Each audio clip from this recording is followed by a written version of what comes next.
good afternoon. I think this is sort of like, it's almost like Groundhog Day, but it's not. And I'm actually very grateful to our guests. And this is our semi-annual meeting that we have. And I'm very grateful not only to the people at the Institute of Mediterranean Studies, but the Emmanuel College Business Collaborative and the work that they do, and the people that are here, representative of the students.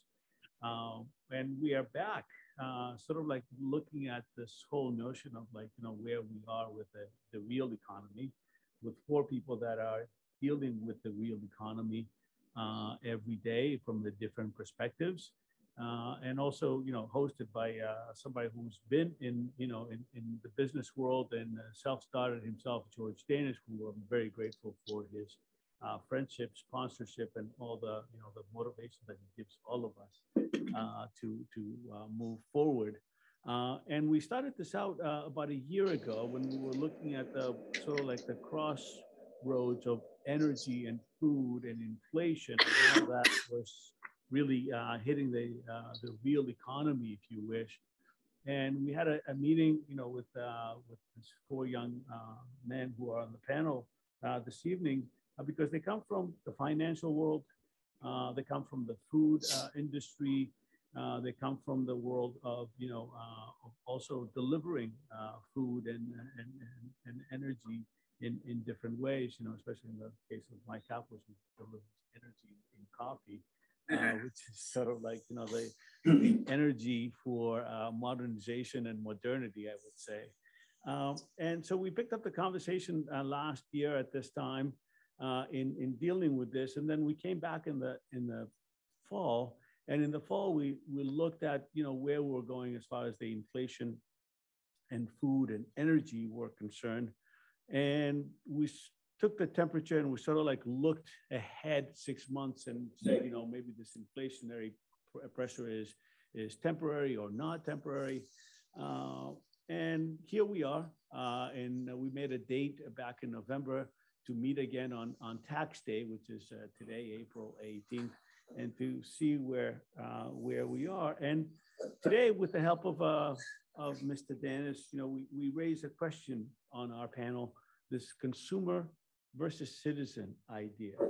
And, the consumer versus citizen has all kinds of dimensions, political dimensions, but I will start out by looking at the economic dimensions of this idea from people who deal with this from the perspective, not necessarily of citizen legitimacy, but brand loyalty, brand identity. In that way, we're shipping in our economics and our political discussion. It's sort of like, blending it together. So I just came up with some questions last night and I sent it to our panelists sort of like to prepare them. Not necessarily I will ask those questions, but almost like a quiz to see if these guys are really read up. So I'd like to ask you guys, to introduce yourself as we go down and, where you come from and what do you do for people who don't know you, and then maybe you take it from there with a Q&A. So. Perfect. Hi, everyone. My name is Manny Frangidakis. I am the co-founder and principal of 12 Points. 12 Points is a financial services company that was founded in 2014 out of Concord, Massachusetts, running a couple of different verticals from investment banking, wealth management, family office, and corporate retirement plans. Good to be back. Thanks for having us again, Professor. I appreciate it. My name is T.A. Demoulas. I work with my family business, which is Market Basket Supermarkets. We operate stores in 4 states, Massachusetts, New Hampshire, Maine, and Rhode Island. And the company was founded in 1917 by my great-grandfather. And now I work with my dad and my sisters at the company. Hey, everybody. My name is Chris Klotzbier. I come from a family business, mostly in industrial manufacturing, as well as food manufacturing and distribution. The company started about 5 decades ago with my grandfather, and we have been in business ever since. I'm Mike Capos. My company is Down East Coffee Roasters, also a family-owned business started by my grandfather in 1953.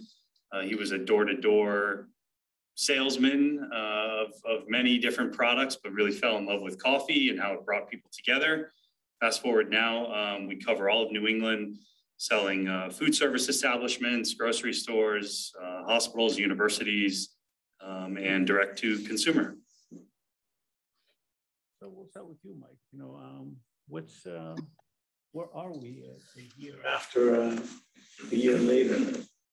Maybe last year we talked about the pandemic, you know, we're like, Yeah. pandemic, and sort of like, you know, are we reaching any kind of a point post-pandemic that resembles pre-pandemic? Yeah, it's the, you know, with the market's still in turmoil. I mean, there are just so many conflicting tides, and you're being pulled in one way or another. I mean, you've got, you know, demand, I feel like, is back from the last time I was here, when COVID was just kind of we were just recovering from COVID. But you know, you've still got price instability, volatility, inflation is still very much here. You know, so it's a constant battle. You know, I think companies reacted as best they could, but a lot of companies, including us, I mean, we overhired and, you know, over predicted what was coming around the pike. So everyone's kind of making up for it now and figuring out, you know, how to move forward. So I you know, it's just still very chaotic and a lot of turmoil in the market. Yeah. Same thing about your end, or?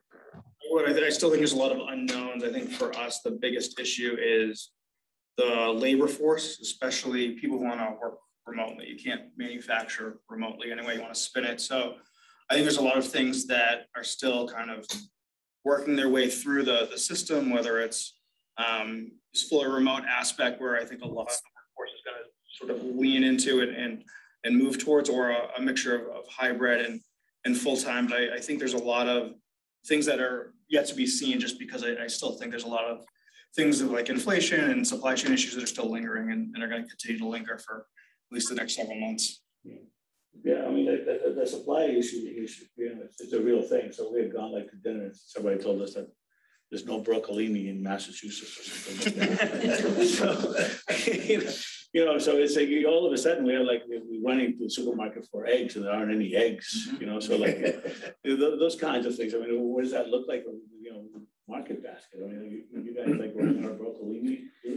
Yeah, I mean, we've seen, like Mike touched on, price instability, supply instability, especially on perishable items, right? So on items that are shelf stable and can be produced in large quantities, you know, those are more readily available and easier to come by. But when you're talking about agricultural stuff that's grown oftentimes in different countries, or a lot on the West Coast in the California, Arizona region, right? By the time it gets to the East Coast, we're going to last on the pecking order. So in terms of, you know, demand is still very strong.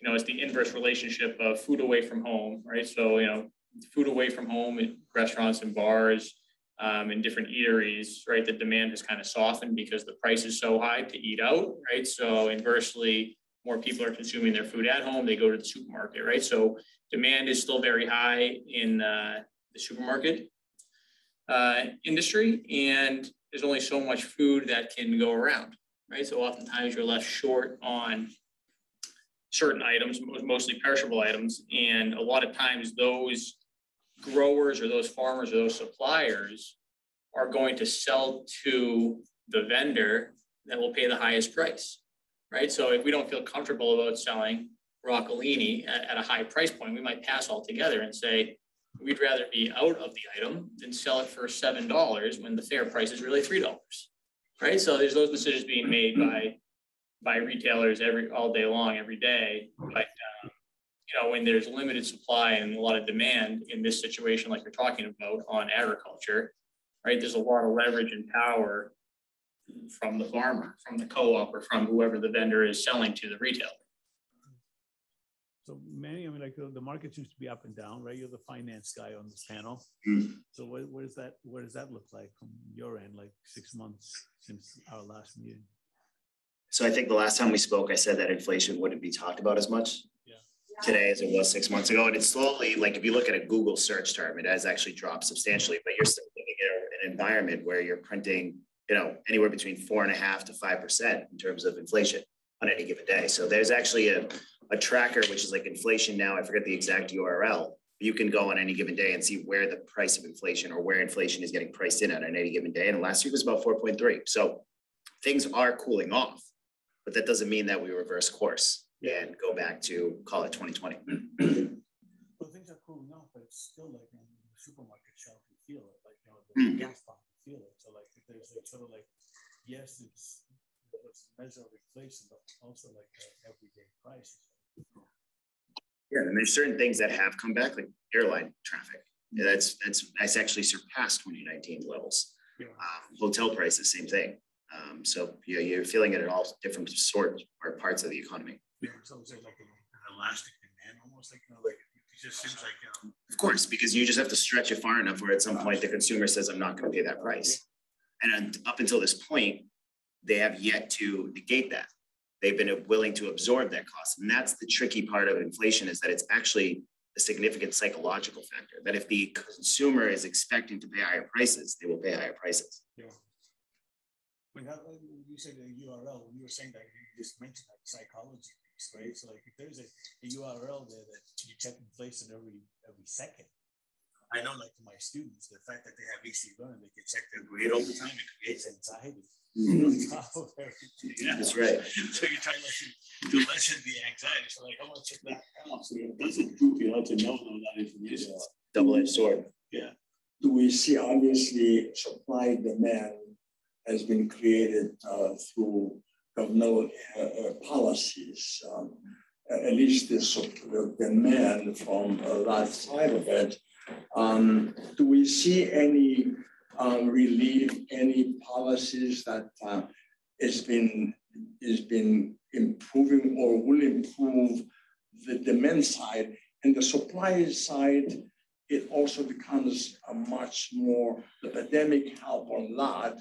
And obviously the pandemic also created and the supply of liquidity into the market to help the consumer, to help the people. And so people didn't go to work and they got their pay and all that beautiful. And however, it creates that aftermath. And do we see anything that will change that? Do we see anything that will level the playing field going forward? To remove inflation? The inflation will be is coming only, is lowering through the demand diminishing due to the price increases. Their expendable income becomes less and less, and so people will buy less or will do less.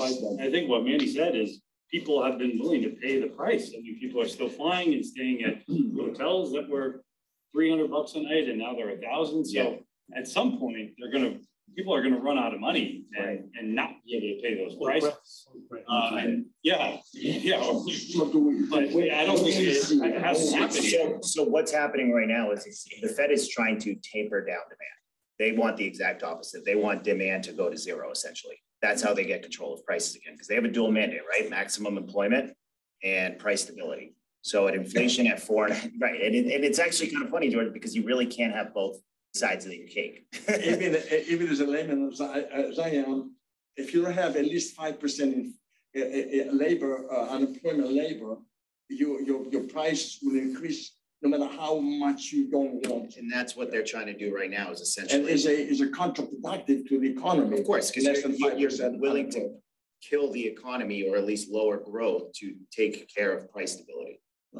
So that is what's been happening since, for the last almost 18 months at this point. So what I understand is that many of the government policies, especially the financial side of it, the Federal Reserve keeping the interest rate so low, it created further pumping into the liquidity into the market, besides the pandemic that forced the government to subsidize many things. So it created that pool of liquidity, and created that the pandemic came, and then the supply chain through labor shortages became diminished.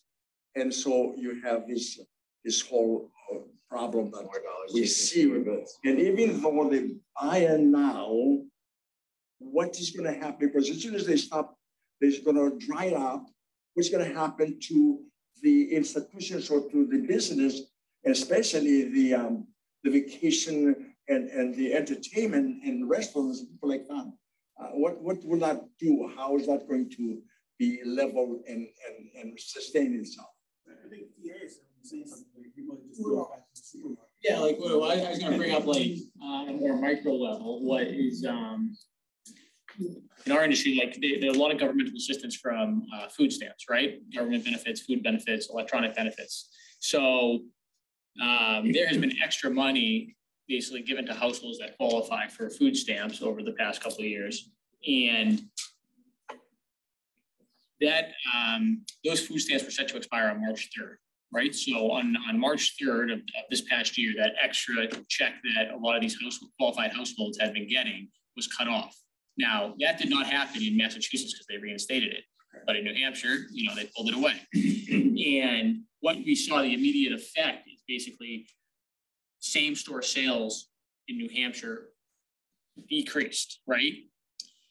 Over the same time period. And we basically determined it's because when people had governmental assistance, they were prone to buy more expensive food, primarily red meat, right? So when you're talking meat that is $10, $12, $15 a pound versus switching to white meat or pork, which is $1 a pound, $1.99 a pound, right? So like in our regard, like we're seeing softening store sales because the government is no longer funding that consumer's pocketbook.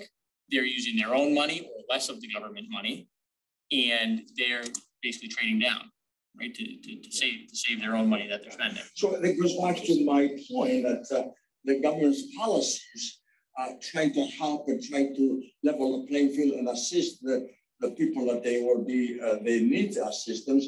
It creates this situation. And of course, it further deteriorates further our healthcare situation, because the more red meat you eat, obviously it spills over in every sector of our economy. And so it's not an industrial and economic policy that has some deep thinking and some deep planning to look at, what's the aftermath of it now.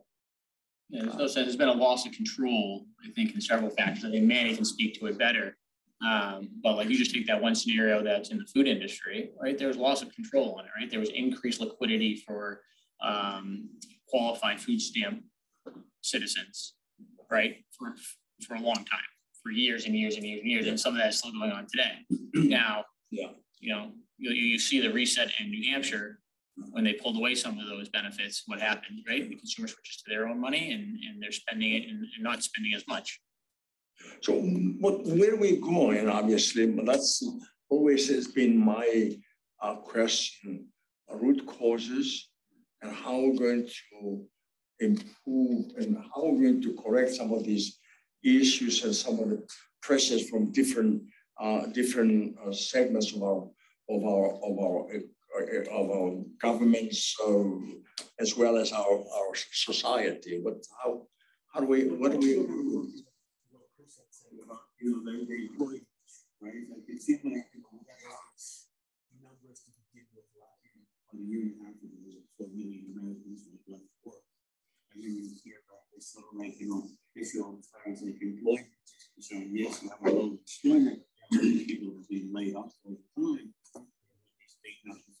They left IT or that. So then Chris makes the point like manufacturing cannot be done through Zoom, right? Or so what is the prospect there as far as that is concerned? Is it a way of us transitioning to almost like an AI kind of a thing? I think that's probably where it's headed, AI robotics. But I still think that's in its infancy, so it's got a long ways to go. And there's a lot of troubleshooting. I think if you're looking at it long term, you could sit there and say that some of these jobs, in essence, that will take away will be sort of recycled and readmitted in a framework of sort of outsourced maintenance on those from a remote location. So you can look at that in a few different ways, but I think in the near term, it's a question of how to incentivize people to get back to work if they want to physically go back to work. And I don't think most of them after spending some time at home, working on their couch, working from their bed, working in their pajamas, I don't think they're ready to do that. And I think just to add on to that culture, right?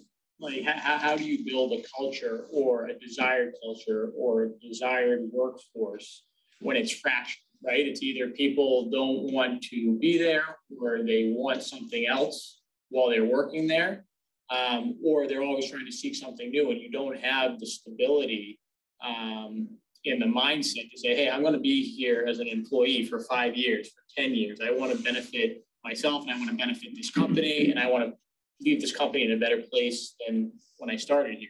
Yeah. Right. And now it's so fractured. I mean, it's tough to compile a workforce that wants to work in lockstep.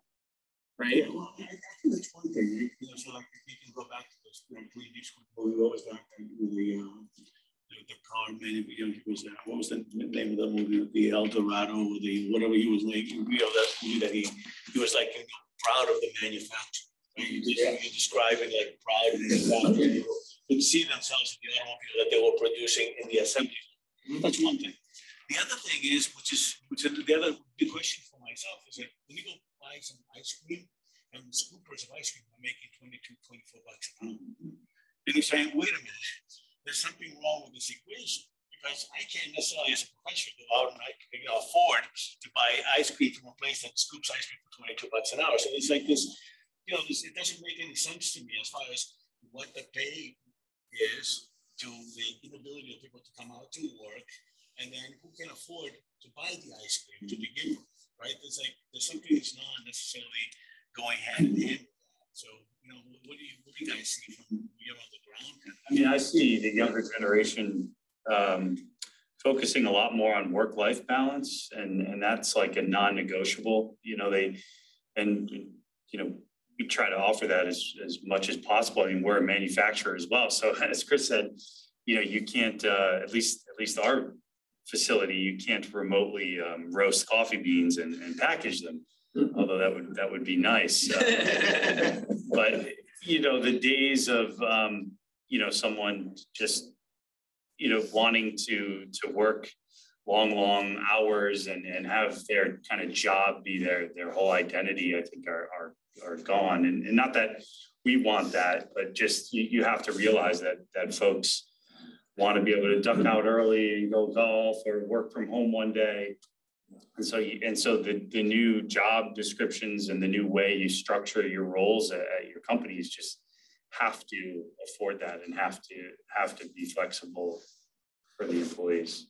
And there's a way to do it and be successful. It's not like, okay, companies can't function if we have to do that. It's just a change. And I think COVID just was a catalyst for that change to happen. Because because I think there's like one of the questions I said to you guys is this whole idea of brand loyalty that you have as a consumer.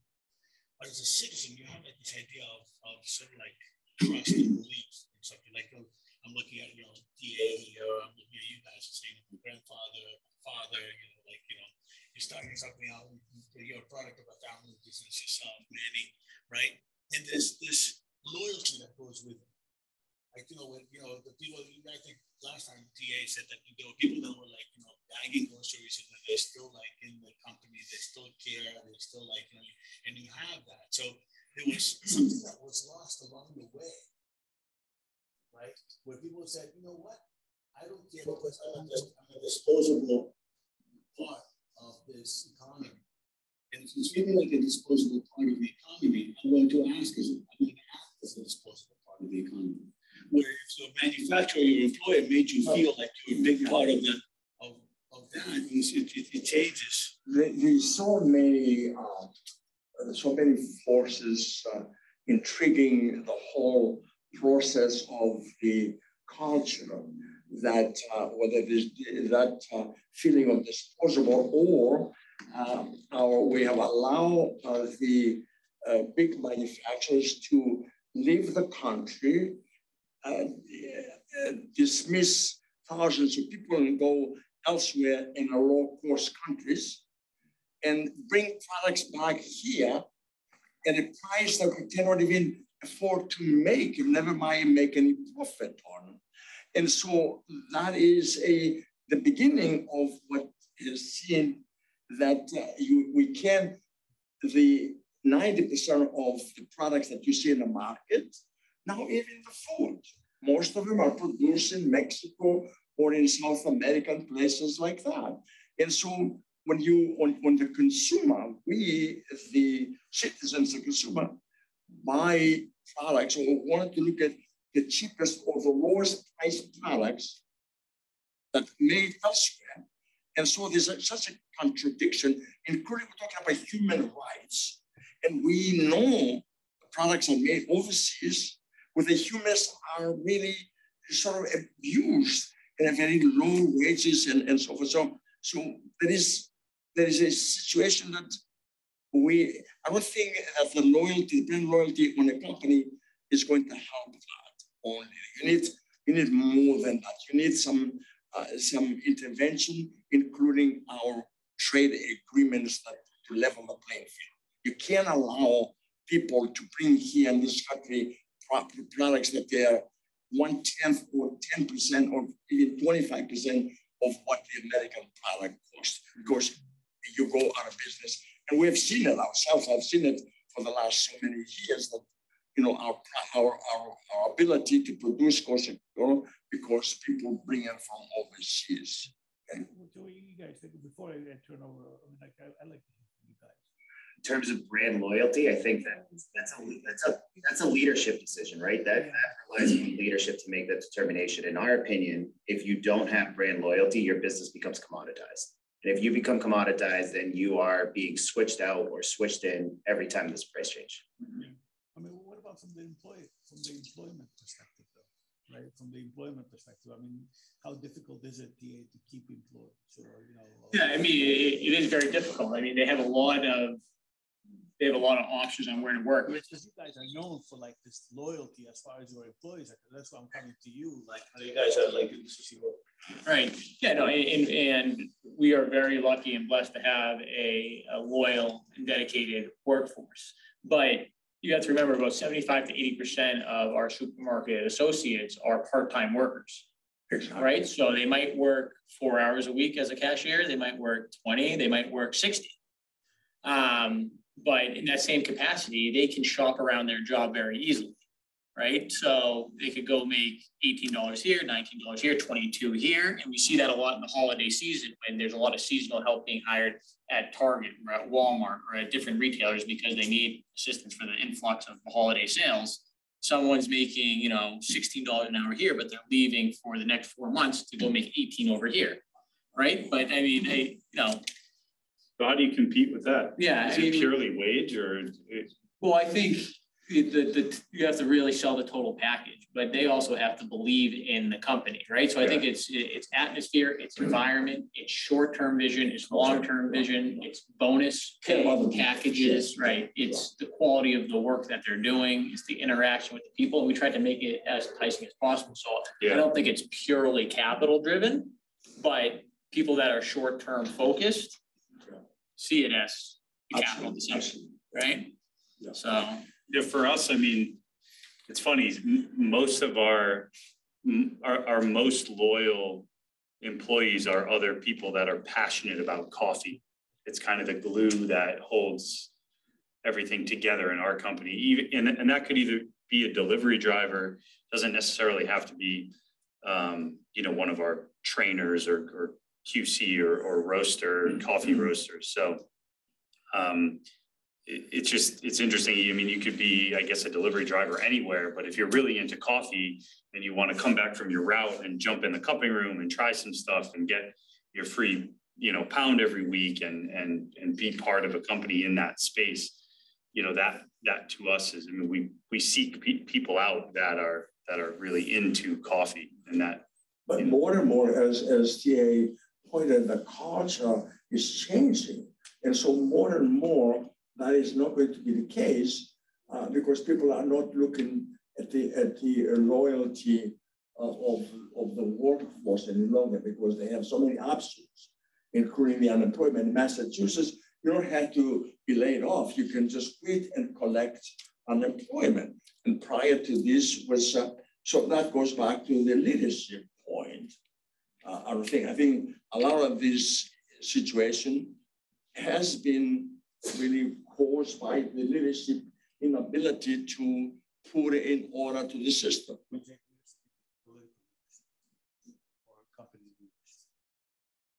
think George is talking about political. Yeah. Right? Political, Yeah, George, absolutely. I was talking about corporate. Like if it's up to the leadership of the company, if you want to create brand loyalty, which will make your business sustainable, that's for you to make those decisions and make sure that you are those virtues that you put into your brand that bring those customers back. That's what you need to live every day in and out. Community will realize that. Yeah, but if you look at the change of culture, the brand is very easy to brand the product because quality, price, and service and all that. I think Market Basket is one example. They eating lunch, breakfast, lunch, and dinner of all the other competitors. But to brand your company to the employees is more of a total package of political, governmental institutions, that is, and including the Federal Reserves and people like that. And of course, the company without question. Any questions out there? The conversation, yeah, Martin. Do you think that it's actually? Introduce yourself. Oh, hi, I'm Martin Mon. I'm a student at Mayo College, IR and economics, and I have experience working in retail at Staples, so I'm familiar with this conversation. And what do you think? Do you think that the people who work low amounts of hours per week negatively impact that culture because they don't actually have the time through the 4 hours that they're working there in a week to really become part of the community? I thought, and I know through my experience, the people who really adapted the community aspect of the workplace were people who were there 30 to 40 hours a week. And if you were there for only like 10 or a seasonal employee, you never got that. And so you weren't looking for more of the capital base. Is that what you guys are seeing? Yeah, I think that's a pretty spot on observation, right? I mean, I think the challenge in the business and the challenge as to what George was saying is how do you teach the culture and instill the values and the disciplines and the culture in the people that work 100 hours a week and they've been there for 50 years and the 14-year-old where he's working 6 hours a week, right? And if you can accomplish that even somewhat, right, you're going to be successful. You get them to buy into your package and into your culture, but you working 12 hours a week at Staples are going to be the most difficult one to penetrate. Right? I don't know if anybody else says. I don't know. I don't know if the part-time employee necessarily has a negative effect on the culture, but I agree that it's probably the most difficult to penetrate and have you add and be a real part of the corporate culture. It's a funny thing to think about because like in our business and a lot of other retail businesses rely heavily on people that work a low amount of hours. Right? They work at nights, or they work on weekend mornings, or they work while their kids are at school just for a few hours until they go pick them up. So a large part of the workforce in retail is reliant on people that work, 2 to 20 hours a week, whatever it may be. Yeah. But I mean, I think if you can get those people to preach the culture and believe in the culture of the company, even somewhat, that's the difference between how people perceive successful companies that they want to visit again and again and have some sort of loyalty bias towards versus ones that consumers say, I'm not worried about that place. I'm going to go over here. Yeah, and just a follow-up to that, do you think that there's any way that integrating the kind of corporate part of the industry as into the retail part of the industry is some way to influence the people at the bottom of the hours, like feel of connection to the company? I know when we were working, we didn't have any connection to the corporate part of Staples at all. It was just you're the retail part and you might have one manager that's from the corporate part, but you see the pictures on LinkedIn of all these like corporate events, and but that's the community part, and then you go to the store and that's not happening. Mm-hmm. So do you think that it's important to kind of mingle that corporate part of your company with the lower level employees? Yeah, I mean, I think it's super important. I mean, to the point of seeing things online and not seeing them in the store, right? Like we've always been of the mindset in our company is always under promise and over deliver, right? Don't show something on an advertisement or a promotion that you cannot execute in, right? So that's why we do relatively very little marketing, because we don't want to lead consumers down a path for them to be disappointed in the store, right? We'd rather expectations be mediocre or low and come and be impressed in the store. But to your point, we have, I think it is very important to have some exposure or visibility of corporate level people or management level people to other people at store level or in any other function in the company. That could be warehouse workers, truck drivers, delivery personnel. I think it's easier to control in a company like ours, we're a regional company versus Staples, who's international. But yeah, no, depending on how you do it, I think it's very important. Like one way that we try to keep that connection between management and store level people is we do a lot of promotion from within, right? So we don't do a lot of outside hiring, right? We try to select people and identify talent within the stores and place those people in different positions, whether it's within the store, an IT position or a corporate position, right? So a lot of people that work in our company started as part-timers. We've identified them and selected them to say, hey, why don't you go train in this sector, see if you like it, or go train here and go train here, right? So there's a lot of integrated parts between store level people and now corporate people. Yeah. Hi, hello, my name is Miguel. I have a question. I don't know how to phrase this, how much I'm my best, but this is during COVID for the employment aspect. So what about when people who were forced to stay home and companies didn't have the budget to rehire them, but they were working for a long time? How do you think that made them feel like as an employee who's been there for 10, 15 years in the culture you guys were speaking about, and they're being told you have to stay home, receive a certain amount of unemployment benefits, and not just full paycheck because we can't afford to hire you right now? How did you guys react, or how did you guys handle that situation if it happened to your companies? We weren't personally affected. We kept our entire staff throughout the entire COVID period. And we were deemed essential, but also at the same time, like, as long as for most of us, like if we have an internet connection, like we can do our jobs. It's not like we're not in manufacturing space. So, but obviously that was, a huge detriment to these companies losing key employees that potentially had worked there for like 20 to 30 years. The good thing I could say is that when they did bring them back, if they did, they honored the original date of hire, didn't make them sit through a 1-year window to get benefits again.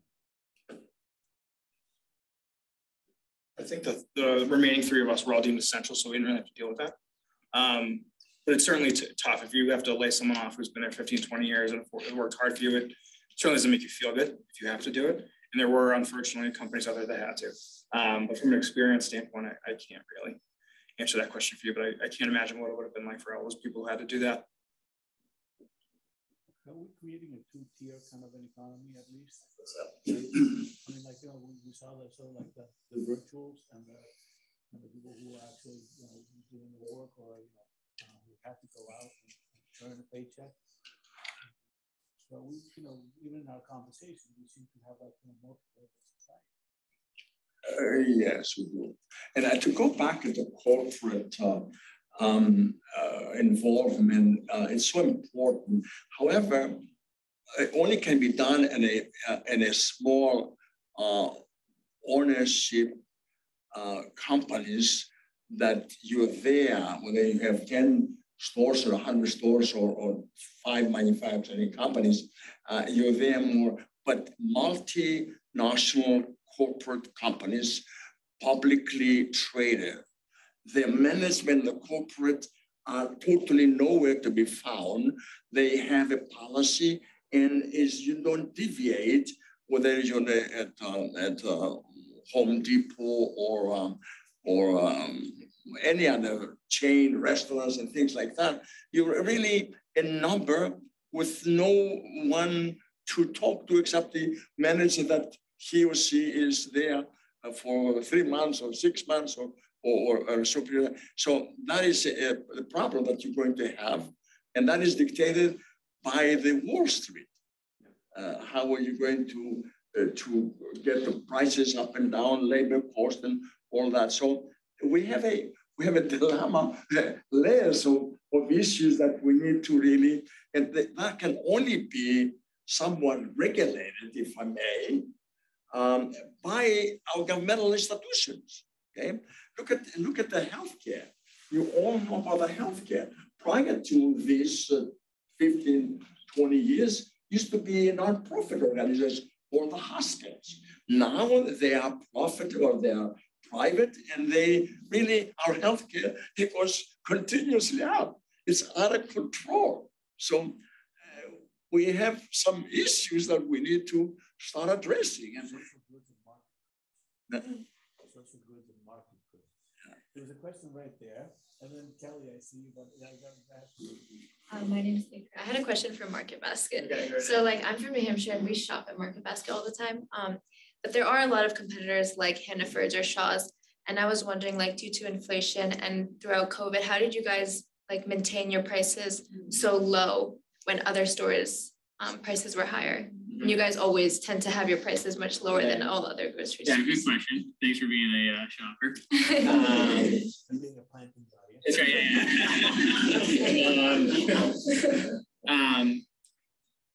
Yeah. So I mean, the business model that we operate on is trying to be the most competitive in the marketplace, right? Trying to have the largest selection of quality food goods at the most inexpensive price, right? So that's been our business model for a long time. I think, to your point about Shaw's and Hannaford, those are both owned, like Hannaford is owned by a Dutch company out of Europe, like large international company that bought Stop and Shop and Hannaford and merged them together a few years ago. And Shaw's is also owned backed by private equity groups, right? So their interest is not so much the consumer as much as it is profit, right? So they might be more willing to give up store sales, right? Have their revenue drop a little bit as long as they maintain their profit. Whereas we've always been focused on top line sales to try to generate more sales, have a higher traffic count in the stores. And if it means marginalized profit margin, we're okay with that. And we don't get stung as much by that because we don't report to Wall Street like these other firms do. But we also, there's a sense of like duty and responsibility to the consumers in our marketplace, right? We've always had the perception of Market Basket being very well priced, being very competitively priced. And right, it's one of our values, and we don't want to be seen as being uncompetitive. So even if it means compressing your profit margin, or not working on the same profit that you have traditionally to be the best in the marketplace, right? Like a lot of our buyers that price goods know that, hey, it's more important to have the best price on shelf than it is to make money, right? There's other ways to make the profit. And that's their jobs to rework the categories in the different items priced properly. But like we give our buyers the discretion to say, hey, you need to do what you need to do to make sure that we're lower priced in the marketplace. Yeah. And a part that the volume also creates quality because the turnover. Mm-hmm. You go to places that they're not, they don't sell the volume. They are merchandise, especially the perishable. They stay there for a few days. And there, when the more volume that you sell, the more the quality you have. So I'm Kelly from the business department. So we've talked a lot in the business department about ESG and companies taking a stand on social issues, and it kind of ties into some of the things we've talked about tonight, you know, in terms of employer branding or even, you know, branding from the perspective of the consumers. Are you finding that that's becoming more important in order to sort of keep an engaged workforce to kind of, you know, whether it's at Market Basket being socially responsible to, you know, the livelihoods of your employees or engaging in green manufacturing? Are you finding that those are things that, you know, employees and customers are demanding? So I'll go first here. Yeah. I think the treatment of the associates and what type of package they have and benefits they have doesn't really fall into ESG. Like I view that as like that is an overall that needs to be first and foremost at the top, very top of your business model of, hey, what is my package for our associates? How are we helping them short term? How are we helping to cultivate them? How are we helping them to promote the culture? Where is the upward mobility and all of that? I think, like, you know, there's certain sectors and segments of the business where ESG can be beneficial. I also think that it is not first and foremost on a lot of consumers' minds for purchasing products. And I think it adds a lot of cost to the system when you try to invest in these things, right? And when a consumer goes to the shelf to buy Totino's Pizza Bites, are they going to be concerned about how green was this product made? It's made in a very green fashion, and it's marked up 50%, right? So like I think you guys got to back it down to the consumer's point of view. And from a consumer's perspective, if they're buying food, and I'm tunnel vision on the food industry, right? So I can't really speak outside of it. How concerned are they about how their product got to the shelf? I think they want to know that it is FDA, highly regulated, safe quality food to eat, and what is the best price, right? And that's why you see so much leakage in the supermarket industry. And what I mean by leakage is people shop several different places to get the food they need, right? They shop at where's least expensive, who has the best sales this week, who has better variety or better quality. So they're going all over the marketplace to find what they need at the most inexpensive price. But I don't think some of these environmental concerns are on their mind when they're buying food. Now, with that being said, the food industry might not be the best, the consumer perspective might not be the best answer to that question, but I know Mike's on the manufacturing side. He probably deals with a lot more on. Yeah, I mean, the coffee supply chain, I mean, coffee's not grown in the US. It's grown in Central and South America, Africa, Asia, Indonesia. So, ESG is important, but I would echo what TA said. I mean, in the past couple of years with prices going up so much, I think consumers want to know a story and they want some transparency, like where did the coffee come from, and they want to know a story, maybe more so these days than the sort of certification. I mean, we have lots of certified coffees, and when I say certified, I mean organic or fair trade.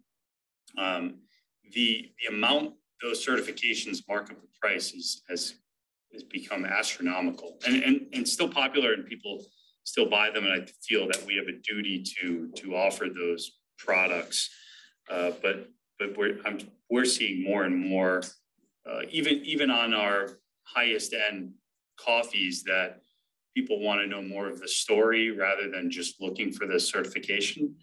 But as a company, I mean, we certainly do things. I mean, we just invested in a brand new coffee roaster that uses 80% less natural gas, things like that. We don't even really advertise very much. We probably should. That we're just kind of, we feel, doing our part in the supply chain. So yeah, I think you hear about a lot of these funds that are ESG focused, right? They've got a lot of backlash and pushback. Yeah, I mean, I think in good times when the economy is strong and jobs are plentiful and people aren't really concerned about what's happening a month or 6 months from now, it's very easy to put those policies in place. At the same time, I think that there was also a level of being misled. Right? You can't just flip a switch. You can't just go carbon neutral immediately without having a backup plan. I think where we are today, I think ESG is not really front and center for a lot of minds at this point in time versus how do we get prices back down? Look at energy, for example. Oil almost went up to $100 a barrel. You're probably not going to see demand peak until 2050. So you need to have a replacement cost or replacement product already in the pipeline before you can make that, massive switch. I think from a profitability standpoint, it makes sense to do, the right things. But when you're in times like this, people are going to revert back to what makes sense and what's common sense. Hello, this is going to play opposite. This is very interesting. I'm not in business. I had a question before, but now I have another question about follow-up. So, I mean, right now we're in this climate crisis and, environmental crisis, and everyone is talking about it. So it's interesting to hear that it doesn't seem to be in the consumer's practice when they come to shop. That's quite interesting because everyone is, so, I mean, when you're out, it seems to be the topic and how you're going to eat and eat safely or whatever, whatever. And it's very interesting to hear this from you. So I want to make sure that this happens across the board because it seems to be a paradoxical. And of course, if states also don't help, I mean, but there seems to be, I think, we're moving into a process where governments are supposed to start helping, at least for a long run. So I wanted some reaction on that. And another question that I had initially was, you talked before about, people not wanting to go back to work after COVID, about people wanting to, spend more time in their homes maybe. And how do you as businesses see it from the business point of view? I mean, do you see that this will lead to a change, say 10 years from now, and the way you do your work, or we as consumers come to you? Those are some just reactions and questions. Thank you. I'll go first. So we have a small team. We're about 20 individuals, and we're pretty much in the office every day. And there's a collaboration. We have one fully remote employee who's down in North Carolina, but she has a very special skill set, and she's not down there anyway. So when we brought her on, that was part of the agreement, right? So now you're talking about employment agreements, and it is tricky, right? So the power has massively switched to the employee from the employer. I'll give you a perfect example. Our office, we have 2 offices in Concord, Massachusetts. Our lease is for 13 months. Depending on where we locate that office, if we don't stay at Concord, we might lose 3 employees. They've already came up, spoken it clearly to us that depending on where you go, I might not be able to do it. No matter how much I love management, I love our clients, I love our employee base. It's just, it's got to be a quality of life decision for me. So I think that is massively switched. And then I think until you see the unemployment rate jump above 5%, maybe even higher, that won't change. Yeah, I echo what Manny has to say. Right, I don't think we can't not adapt to what the employee wants and the associate wants, right? I think there is going to be a shift over, the next coming years and decades. I think, our business, we've already made a lot of schedule amendments to help accommodate, whether it's a later start in the morning or it's an earlier end at night, or you don't have to work certain nights, or you can take certain days off. And we've made a lot of amendments to schedules, basically from feedback that we've heard from associates. But there's certain industries, i.e. retail, manufacturing, hospitality.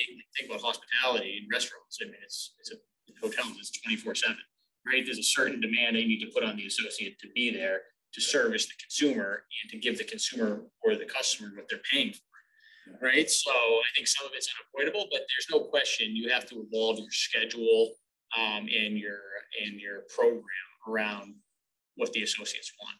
Is that, sorry to come back, no problem. Does that cost you more? I mean, from your side. Yeah, I think you have to figure out a way to engineer it to make it more.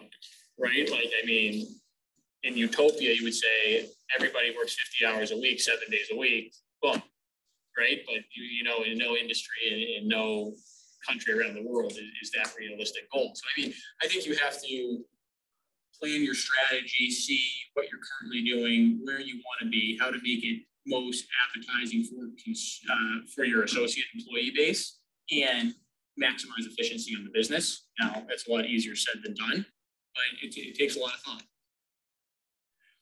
Going back to the ESG and environmental aspect of things, I tend to look at that as like new technology. So we're still in that early adopter phase. The whole world isn't ready for it yet. And quite frankly, I don't think as a individual country ready for it yet. It's in a sense kind of like recycling. In spirit, we all say we recycle. In reality, maybe 10% of the people in this room recycle. And so I think there's really a long way to go before it really is more of a universal kind of front of mind aspect in really activity. With that being said, I think a lot of the people that talk about it are Fortune 500 companies because they have the resources to do so. Small and medium-sized businesses are too focused on making payrolls or figuring out where that next deal is to really focus on how they're going to impact, their ESG goals or whatnot, where they may start see it coming to fruition is with the interview process in new employees. I do think that younger generations are looking to work for companies that are more environmentally friendly and sustainable. And so that'll kind of what drive it in the next 5 to 10 years or so, at least in my opinion. I'll throw one other thing out there, which relates to ESG. global adoption is going to be very hard. So when you look at it, you know, how do we go to Asia and Africa and parts of South America and say, you have to stop using carbon when we just built our entire economy off using carbon for the last 150 years, right? We lifted up the middle class because of the amount of industrial infrastructure, everything that we built in this country. Now they're trying to do the same thing to lift the middle class up. So how do you go to them and say, well, you can't use oil, you can't use coal? This would be something that the only way to do that is really for the industrial and the big countries to find an energy solution and be able to provide to the rest of the developing world that energy so they will not use the carbon. In my opinion, what I think happens is you don't go to truly carbon neutral. To Chris's point, you're going to develop technologies that are going to make carbon emissions kind of evaporate before they even get into the, you know, the atmosphere, right? So they're not going to completely switch energy supply lines. If anything, they're going to just figure out technology to be a solution. Exactly. You burn the carbon as an energy. Right. Sideline. Right. Okay, the last, yes. So consumer spending came down the last month, adjusted for inflation. And so that's good for inflation, but also there's a lot of talk for an economic slowdown. And I was curious to see in retail, whether you have seen an economic slowdown or you foresee one. And in that case, how would you plan for it?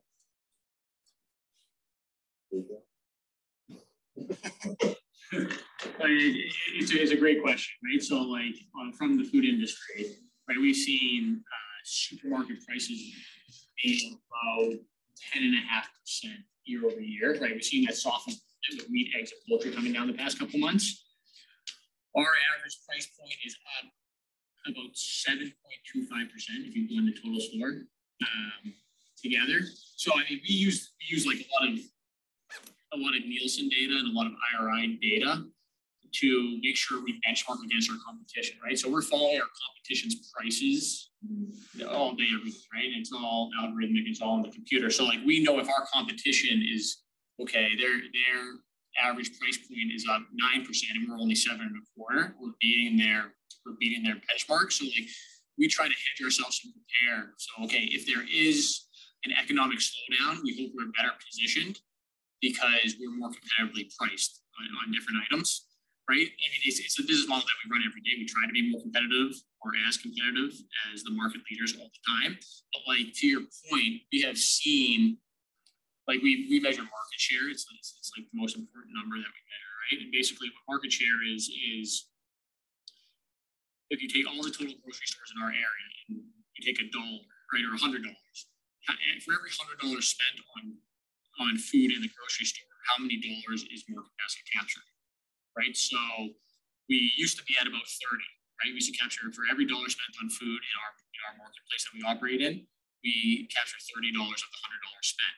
During COVID, that dipped down, and we attributed to our stores being very busy and a lot of people in our store, and there were high traffic, and people went to other retailers where there weren't as many people and it wasn't as congested. So like we dropped down to 29. Now we're back up to 31, and we think that is completely attributed to us being more competitively priced, right? There's higher prices at Stop and Shop, Shaw's, Hannaford, Walmart, Wegmans, Whole Foods, that some people have come back into our markets because we're more competitively priced. So, I mean, we hope that we're well positioned, whether the economy stays stable or there is an economic downturn, right? We just really measure that market share number, and like promotions and discounts and pricing has a lot to do with that market share number. That's great. Thank you. I'll just add, you know, on my very narrow lane of coffee, that we have not seen any sort of consumer pullback at all. Where we have seen a pullback is on our food service side of the business, which sells to, you know, cafes and restaurants and that sort of thing. New places opening up has definitely slowed down. For a while there, you know, there were a lot of new places opening up and people had cheap bank loans and they were buying, you know, $30,000 to $50,000 equipment packages, espresso machines and stuff, and build outs, and, you know, a couple $1 million building this beautiful shop out. And those were happening like a lot. And that has down, but the bags of coffee on the shelf, market basket has been pretty consistent. But, you know, coffee is one of those things that even in a recession, you know, doesn't really get hit too hard. It's kind of that little something you do for yourself every morning. I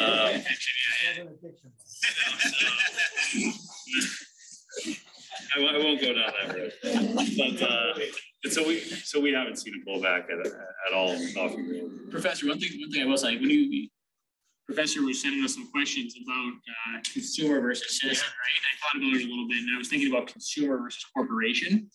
And Mike can tell you, especially from the coffee world, is a lot of these corporations, I think I mentioned it last time we were speaking here, for those of you who were here, they're downsizing their packaging, right? So they're leaving their price the same, and they're taking the quantity of food out of their package, right? So everybody used to buy a 12-ounce bag of coffee. Now Starbucks and Dunkin's are basically exclusively in an 11-ounce coffee. Yeah. Right. So you look at it from a consumer standpoint. If I'm a loyal Starbucks bag coffee consumer, right, I feel disrespected by what Starbucks is doing to me. But then you look at it from a capitalistic side. You're saying from a capitalist, does it make sense to take 8% out of our bag and increase our profit margin 8%? Absolutely. Why not do more? Right. So I was thinking of it as like a consumer versus corporation. And where's the balance, and how far can you treat the consumer? And Chris said the same word. You should use the duties and responsibilities. Right. Said those words, and I think that's also like built on that loyalty. So there is this pattern, and I think it's almost like capitalism doesn't mean Darwinism. Right. So capitalism does not necessarily mean like, so we're like sort of like, sometimes twisted way of looking at it. And capitalism also means that this rules and like this brand loyalty thing. I also think it's what George stated earlier. It depends on what kind of company you are. If you are a publicly traded company, your first duty is to your shareholder. I have to maximize profits to be able to make sure that earnings are where they need to be. Versus if I'm a mid-market company or a small market company, I might be more concerned about customer loyalty, making sure that I'm delivering the promise that I made from the day that we signed that contract. I mean, an example, you go to any stores, the Home Depot, you go to a small hardware store in the neighborhood, you're a customer. The other one is just a number. Right. Absolutely. And of course, the Wall Street drives a lot of these capitalist situation, the prices and the non-caring. Yes, so I'm wondering if you could give some advice to the students in the room. So we've seen over the last year or so that our recent graduates or our seniors have a lot of bargaining power when it comes to their first job, right? And a lot of them are looking for work from home, work remotely. They don't want to go into the office. As faculty, we try to encourage them, and try to tell them that they're going to develop their soft skills and it's really beneficial for them.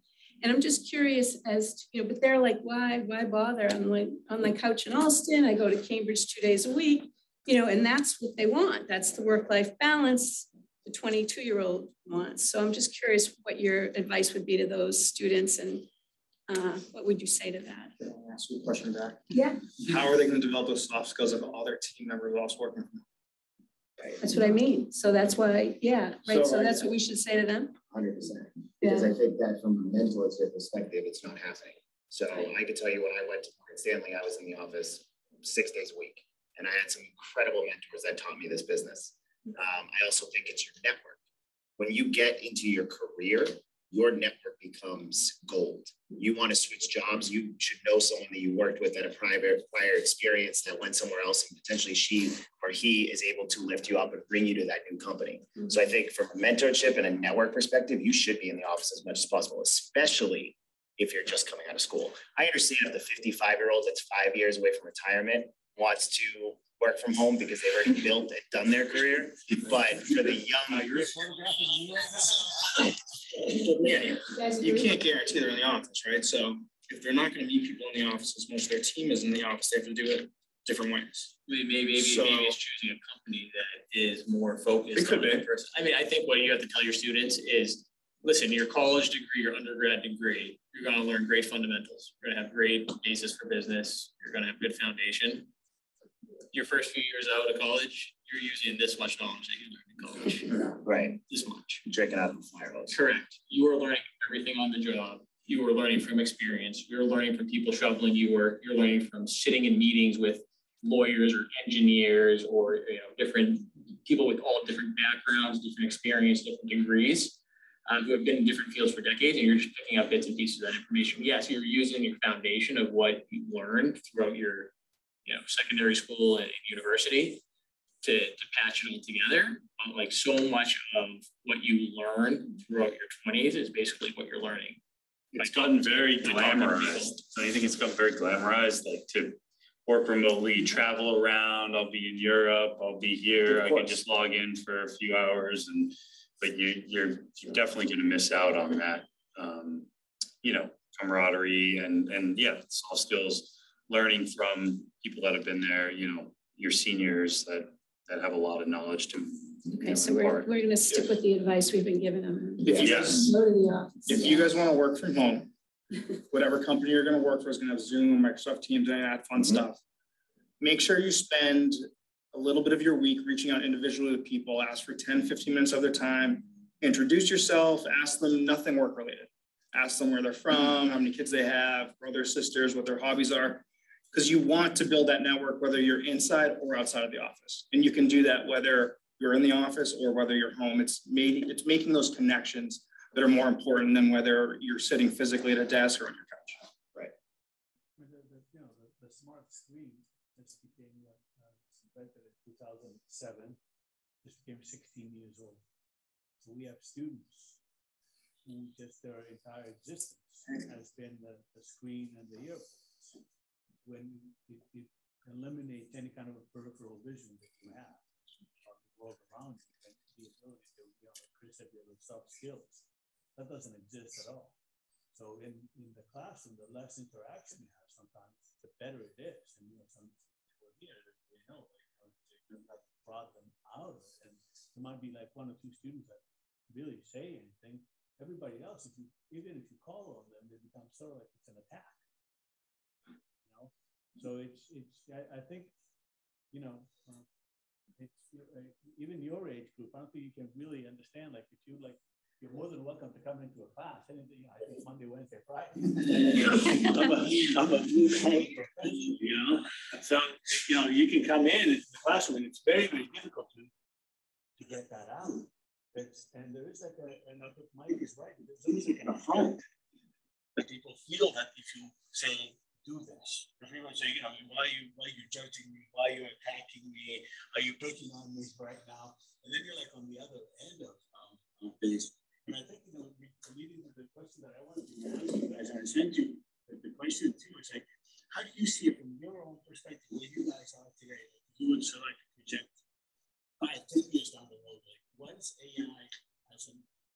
does AI have in your industry, in your business, in your world? Like 5 years, 10 years down the road. Are we sort of becoming more insular, or are we pushing back? What do you see? I think it's too early to tell. I'm just asking you. Yeah, I think it's too early to tell.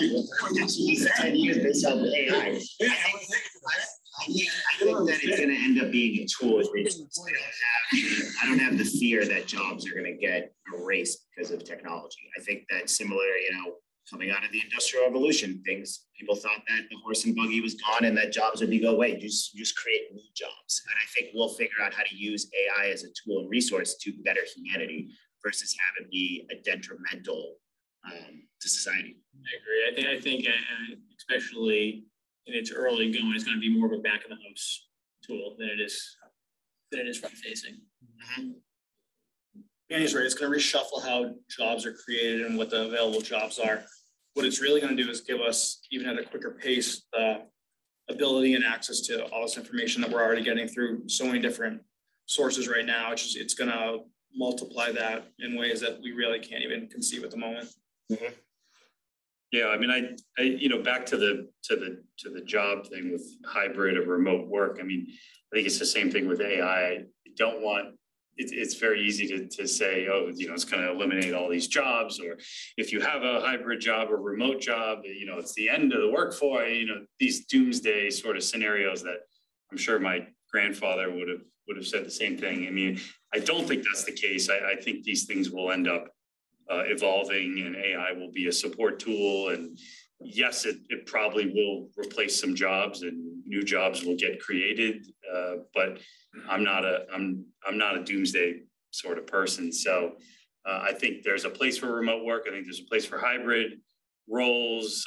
Is it going to replace all jobs, and the majority of jobs will all of a sudden become remote? I don't think so. But I think there's a place for it, and it can be useful. I mean, companies, we're in Pawtucket, Rhode Island. So, where we pull from our workforce is a pretty small area, so maybe there is a job like a digital marketing job or something like that, where I could hire someone in California or Colorado that is really, really skilled and really good and has all the attributes, to add value to my company that I wouldn't normally be able to get. On the other hand, maybe there's someone that's sick of commuting into Boston working for some giant corporation, and I'm able to grab that, really skilled person that, lives 10 minutes from my office, and I get to score a really good employee as a small business owner. So there are some opportunities that come up with all this stuff. It's not all just doom and gloom. You got to be able to see the opportunities when things change and capitalize on them. One of the things I want to say, never give up. Never give up.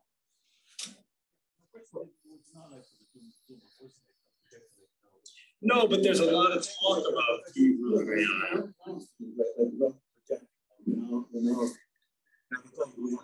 Discussion here on campus, I'm sure here in the campus in Boston and in the US about ChatGPT and what this can do as far as even the way that we deliver information, the way that we receive information back, the way that I can somebody can introduce 5 words and come up with like an essay question, so you have to recreate the way that you are delivering information, the way that you talk about teaching and mentorship and things of that sort. So I think it's so like a cutting edge. I'm not talking about doomsday.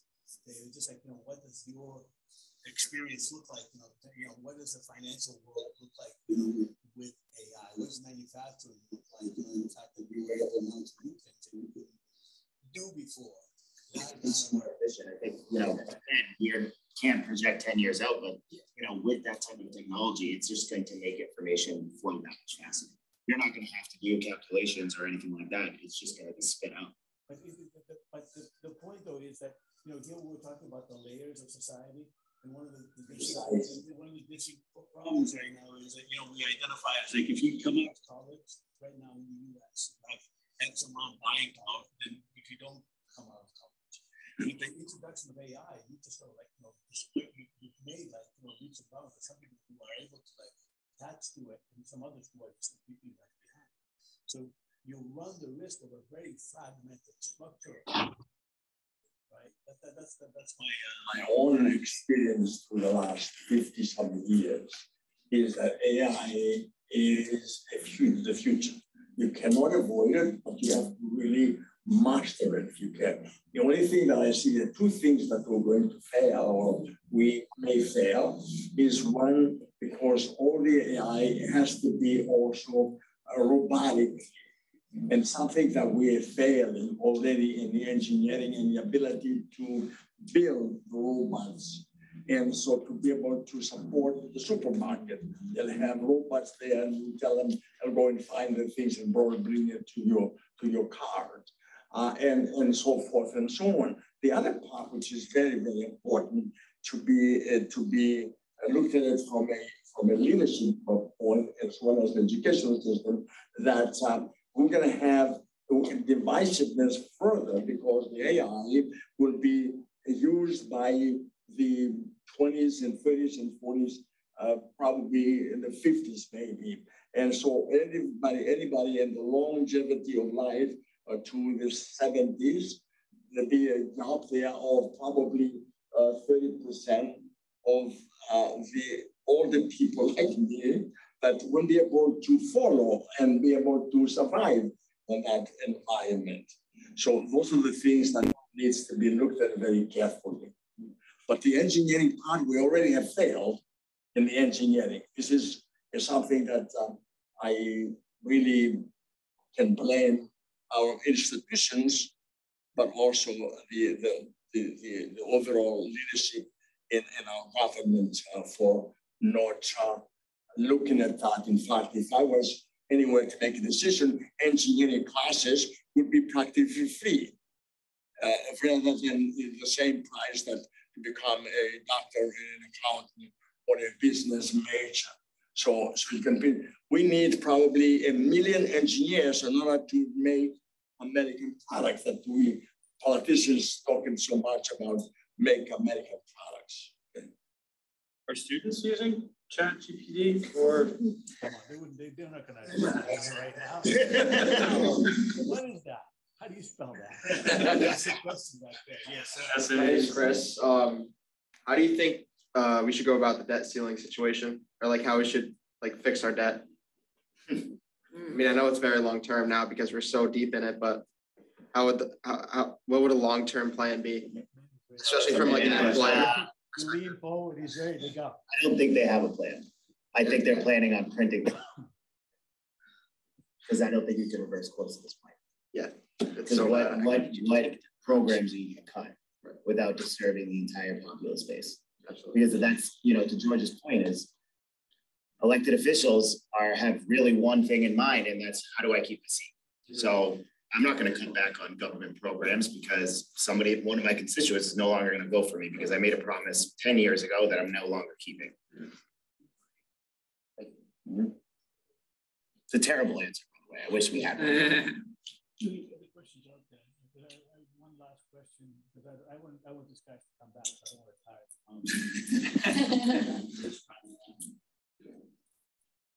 I have a question. So all four of you, you talk about the economy, but there's a global aspect to the economy.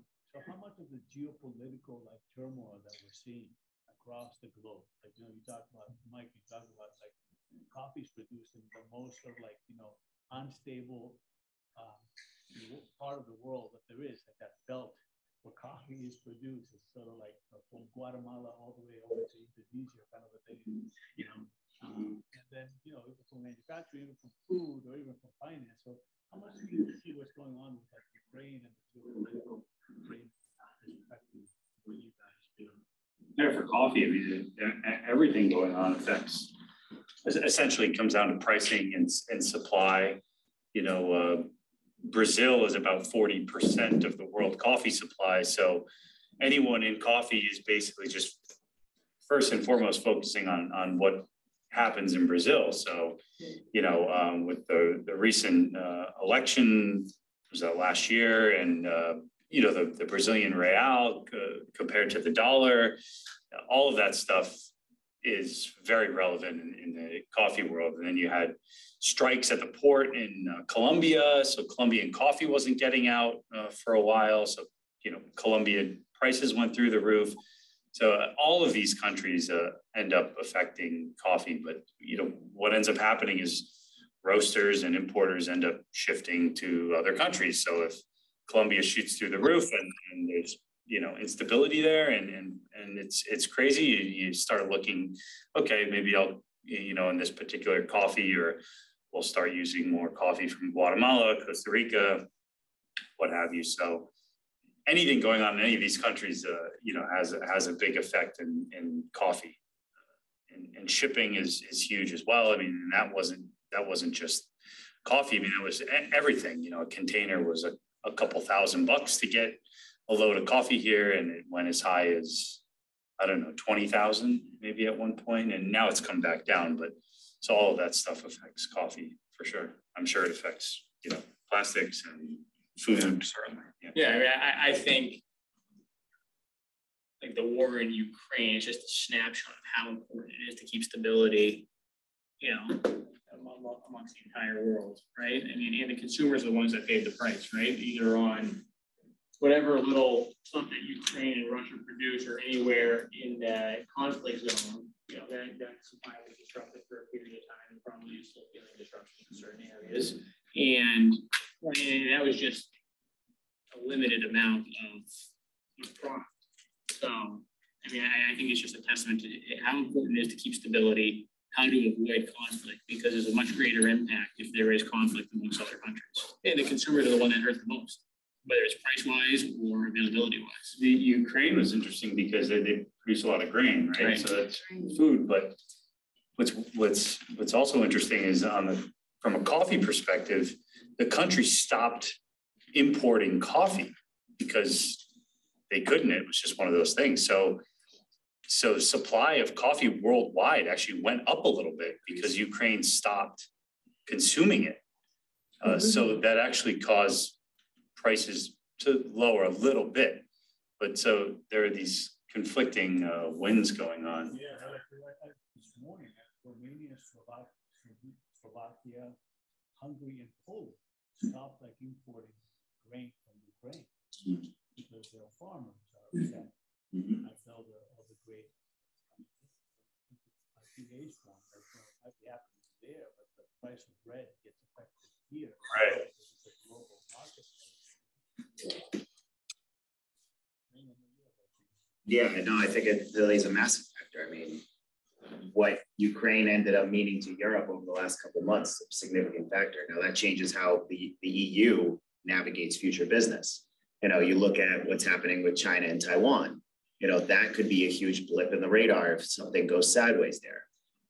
You know, you're talking about issues in Mexico and what does that do to treaties between Canada, United States, and Mexico? So there's geopolitical tensions happening everywhere, and then let alone, you know, China versus India. So I do think it has a massive ripple effect. And what does it mean? It means uncertainty. And when you have times of uncertainty, it doesn't allow businesses to truly plan. Final word. We've been in a global economy for a while. We're going to continue to do so. And there's really no reset button. And so you have to plan for uncertainties, but, you know, hope that everything kind of stays status quo. So expect the worst, but hope for the best. Yeah, then throw in. No, I'm going to pass on that one. Well, I can thank you guys enough for thinking that for coming back and doing this, and Mr. Dennis for putting this together for us. First and most important, thank you very much for putting it together. But I want to thank everybody. The panel, well done. I learned a lot from the young people, so that's where the future is. And all of you, it's important to really get involved. Understand, and the geopolitical has been a part of it, of this thing. Of course, the pandemic and the geopolitical has created the supply chain, the price of energy, the labor forces and things like that. So I think that too many things came all together at the same period, unfortunately. And so we had such a beautiful, 8-some years, maybe even more, 20 years of low interest rate, things were moving like a big carbon. But you're playing and you feel good about it, and flowers and food and what have you. All of a sudden, the pandemic time, the war starts, and the whole thing collapses. China is threatening Taiwan. We can't talk to any of our allies because China gets upset with us. So really, all these things, there was a time eventually. It's happened in the past. We had a Cold War for how many years? For 45 to 89. For 50 years, for 45 years, 40 some years. And so look at Germany, for instance. How many years we have East and West Germany, West and East Germany, reached because of the capitalist system, the free enterprise, the West, and supporting Germany to revitalize itself, and then united with East, and so you have two Germanys now working together. So we'll get there. But again, don't forget the citizens are what makes the difference. If you feel that democracy is a system that we should continue to embrace and follow, the citizens are the ones. And all the young people need to get involved. Otherwise, don't expect anything. Hope is only a mirage. Anybody that says hope, there's nothing to do with reality. Think about it, at the end of your lesson, you hope that you do okay on your thesis, and if you don't start writing and thinking, it's not going to happen. Again, thank you very much. Thank you. Thank you.